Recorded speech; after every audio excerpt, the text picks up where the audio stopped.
बजरंग बली होली में मोर काम कैसे चली बजरंग बली हो बजरंग बली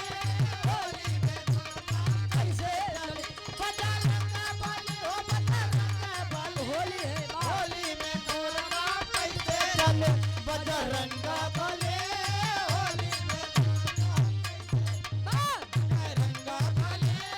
होली में बजरंग बली हो बजरंग बली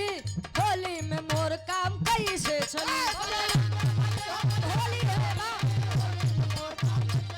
बजरंग बली हो बजरंग बली होली में मोर काम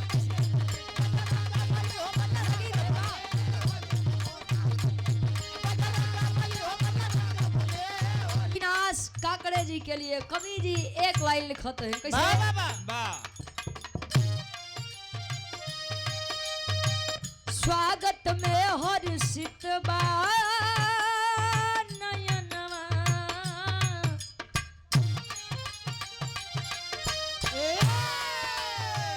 स्वागत में हर्षित बा नयनवा दर्शनवा पाके स्वागत में हर्षित बा नयनवा दर्शनवा एक बार ताली बजा के स्वागत में हर्षित बा नयनवा दर्शनवा दर्शनवा पाके आओ दर्शनवा पाके आओ दर्शनवा पाके स्वागत में हर्षित बा नयनवा दर्शनवा पाके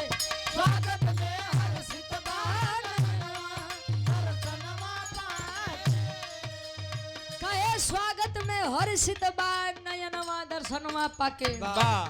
समाज के लिए कोई खड़ा हो रहा है समाज के लिए कोई बातें कर रहा है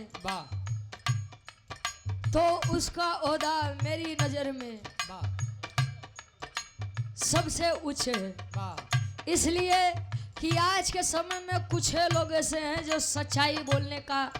कलेजा रखते हैं का गुरुजी एक लाइन अंतरक के पहले अंताल में कवि जी लिखते हैं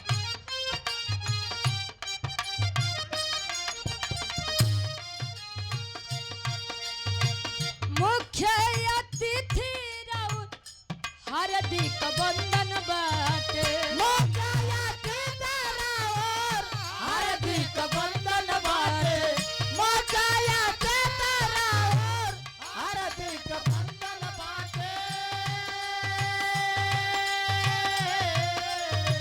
सभा के बीच राउत बार बार बंधन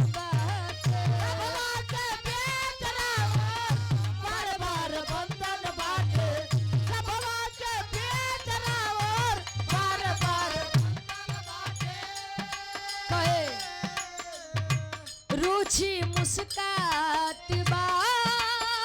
चमनवा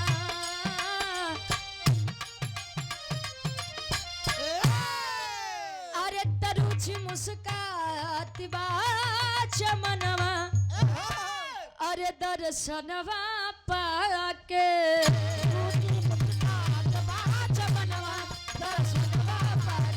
रुचि मुस्कात